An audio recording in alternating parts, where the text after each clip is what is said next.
ভোগের পুরা পড়ছে একবারে।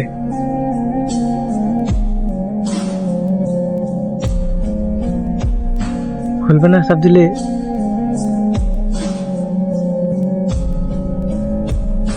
মানে পুরো নেট টাইম পেলি না রিমিটার। এই দেখি মাটির সাঙ্গামান। স্ক্রু ড্রাইভার চাপ দিলে খুলে দেওয়ার সম্ভাবনা আছে না। তাহলে স্ক্রিপ্টের বানান তো বেটা ধরেন গাড়িতে আছে বলে। আন্তার বোঝা তাহলে তুমি চাবি দাও, আমি যে নিয়ে এসি আর তোমরা দুইটারই করো। গাড়ি লক করেছি আজকে মধ্যেই হবে ভেঙে না, এটাতেই খুলবো। চাবির অবস্থা একদম ভালো না। কি পরিশ্রম করতেছে মিটার এটা পাল্টাইতে, যদি পাল্টা